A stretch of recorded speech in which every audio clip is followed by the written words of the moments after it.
The Inferno Rider strategy dominated the meta back in the day on Townhall 13. Now with total spells being a great alternative to skelly spells to distract defenses, I thought to myself, why not give this strategy a try again? And in this video I'll show to you guys how good it can actually work on Townhall 18. With that, hello and welcome to yet another video. My name is GumGum, and if you haven't heard of the Skelly Rider / Inferno Rider strategy already, it was a strategy on Townhall 13 that was incredibly popular within the pro scene, where you basically just had Inferno Dragons and Dragon Riders and you were just always constantly tanking them with skeleton spells.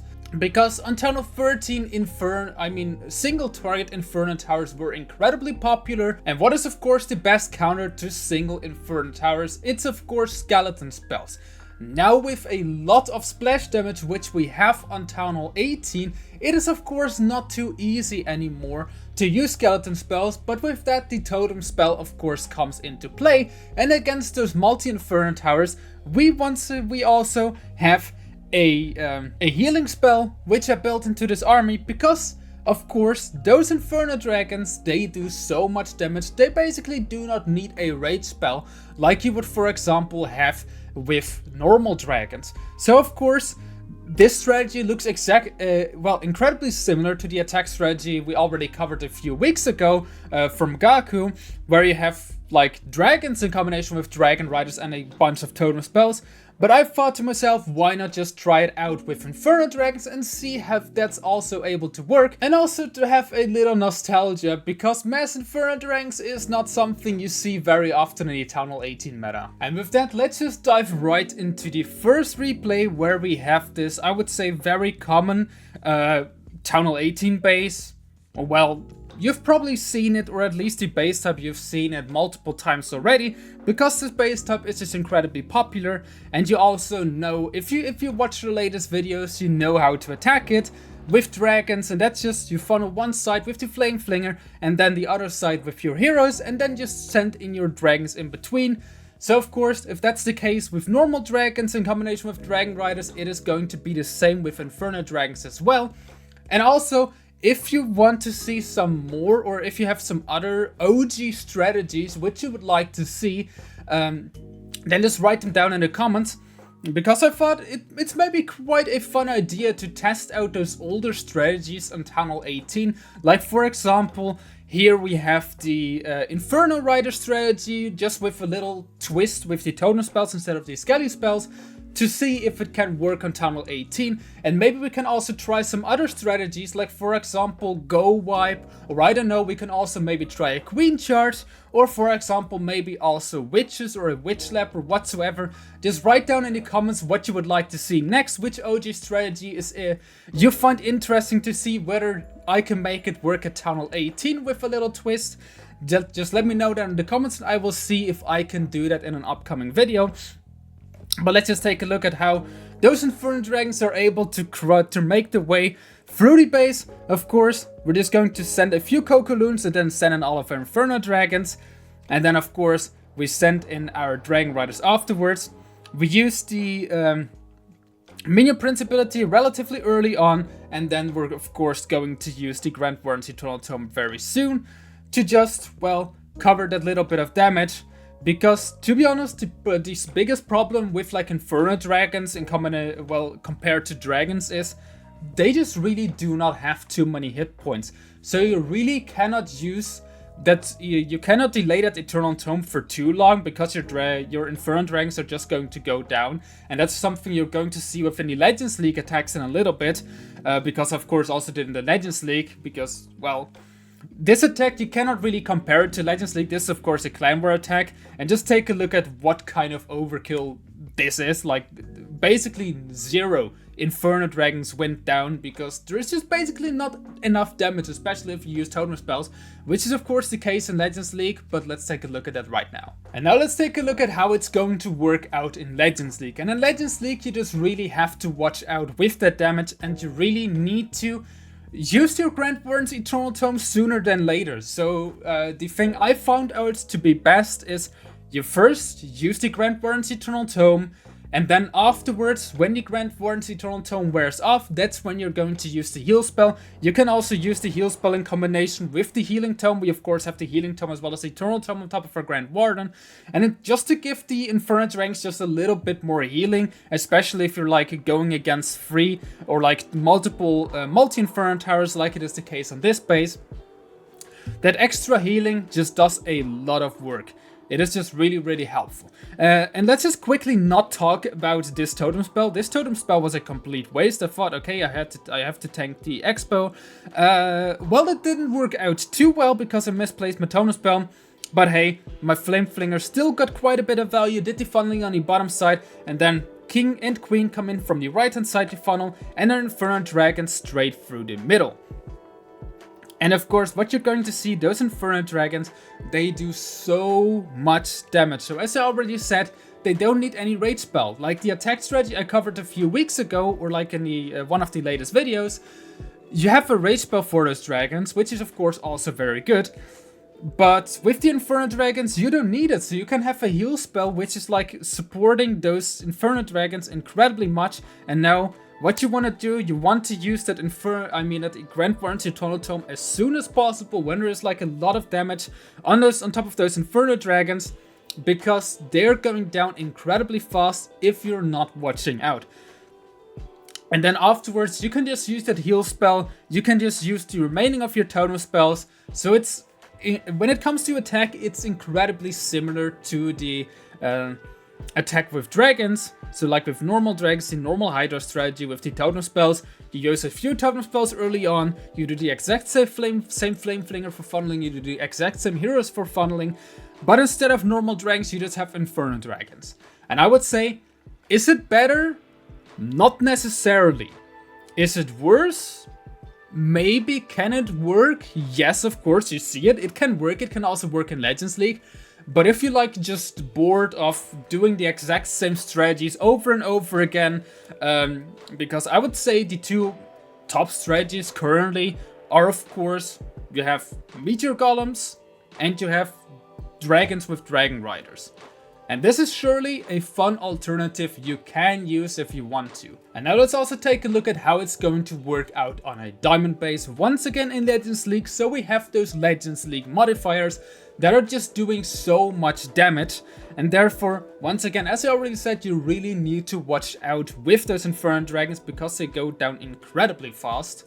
But hey, if you just pay attention to that, you can make it work relatively easily, and with that you will also have a very fun alternative to, like, as I already said, the current two meta strategies, because it's a problem I currently have within Clash of Clans is,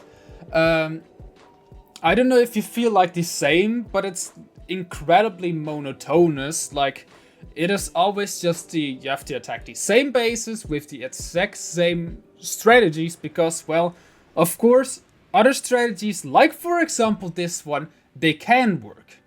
They for sure can work, and that's what I'm showing to you right now. It is going to work. Well, it's going to be a triple, of course. So you can triple with different strategies, but it's just, well, why would you do it if Meteor Golems or Dragons and Dragon Riders are just significantly better? Because I have to say, they are. If you want to try the strategies, you will soon find out. Of course, the army link is in the description. You will find out very easily that the current meta strategies are, of course, just better alternatives. You will have to try way harder to get success with this strategy, but then, of course, you also have a greater sense of fulfillment, I would say. Which, for me, just gives me a lot. I would say it gave me a lot to have like a few triples with this attack strategy. I had some fun trying it out, and it's just really nice for me to play a little bit different strategies to like the strategies that everyone plays.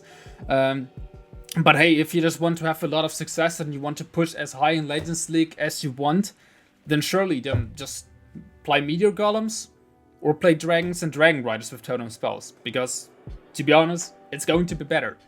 You will have a lot easier time getting triples, but that of course doesn't mean you're not going to have success with this attack strategy. You just have to try a little bit harder, which of course is, if that's what you want, and you want to have like a strategy which you can maybe have a little bit more fun with, then surely try it out. Or just also let me know down in the comments which other OG strategy we can try out for an upcoming video, because as I already said, currently those both meteor golems as well as the other meta strategy we covered like a few weeks ago, or like a few in one of the latest videos, they just don't give me any fulfillment. So I have really just trouble playing Clash of Clans, which I'm probably also going to make a video about, talking about that on its own, and maybe giving a few thoughts of my own on how, what Supercell has to add to the game, how it can maybe be a little bit more interesting for me. But that's something we're going to talk about in a later video. Let's dive to the next replay. And here we have the next base, which is probably once again a base you've already seen multiple times in Clash of Clans, or like in Clan Wars and Legends League whatsoever. And one crack I really like on this base, which works perfectly fine with dragons as well as dragon riders, but now also works out with Inferno Dragons, is like you drop a Flame Flinger at the 6 o'clock corner. The Flame Flinger is going to take out both of those Wizard Towers, and then afterwards take care of the Bomb Pipe. With that, the Bomb Pipe, which is incredibly strong seasonal defense, is already taken care of. And then afterwards, most of the times you need both of your totem spells, so you need 2 totem spells to take care of those expos. And then your Flame Flinger is going to decide which side it will go to, and then it's going to take out some of the expos as well. But once that Bomb Pipe has been taken care of, you already have a great funnel on the bottom side. So you're just going to take out the Bomb Pipe, and then afterwards you're going to go in from, well, the left hand side or the right hand side, wherever you wish for, with your Archer Queen. Send your arrows straight through the base, and then send in your dragons or Inferno Dragons or whatsoever. Just throw it, or Super Dragons. You can also use Electro Dragons, just basically any dragon, and well, stomp it through the base. We're once again not going to talk about this giant arrow. I just completely messed up my giant arrow. It flew through to like the 12 o'clock corner instead of going through the middle of the base. Of course, wanted to lure that that invisibility tower. That's something you always have to do. But the good thing is, on top of our Minion Prince, we're going to have the Dark Orb, and the Dark Orb is also something you're going to, well, you can use to, well, also trigger that invisibility tower. And also, the Dark Orb just wasn't bad. You had to use it early on because, well, I had to lure that invisibility tower, but it worked out perfectly, froze everything in the middle of the base, and then afterwards throw in the Grand Warden's Eternal Tome. With that, of course, all those Inferno Dragons are protected very well. And I instantly dropped the healing tower, the heal spell on top of that as well. Because those multi-Inferno Towers, you really just can't underestimate them. But you can just see the difference between the same attack strategy in a normal clan war compared to like Legends League. Within both of those Legends League attacks we watched earlier on, the attacks were incredibly close, and both the clan war attacks were just complete overkills. Like, it isn't even close. Like, you can't compare normal clan wars with like Legends League. It is absolutely insane. And we're not even talking about esports mode, where you even have some caps on top of that, those equipments. So if clan wars as well as clan war leagues or any lower leagues with like modifiers, if you're playing that, then this is I would say an incredibly strong strategy. It is a very strong strategy, and you will triple most of the bases if you don't mess up. But that's of course the same with Meteor Golems as well as with normal dragons. You're going to find a lot of success with that as well. But if this is something you're interested in trying out, the army link is of course in the description. And one thing I do have to say to you, we have a giveaway running in our last video. So I just posted a vlog of my trip to Atlanta to the Clash of Clans World Championship, and within that video we're giving away one Tribe Gaming t-shirt, which I got from Tribe Gaming at the Tribe Gaming booth at DreamHack Atlanta. So if you want to win that, then for sure, then make sure to watch our latest video, that vlog, or that Atlanta vlog, and leave a comment down below on why you should be winning. With that, I would say see you guys soon with the next video. Until then, see ya and bye bye.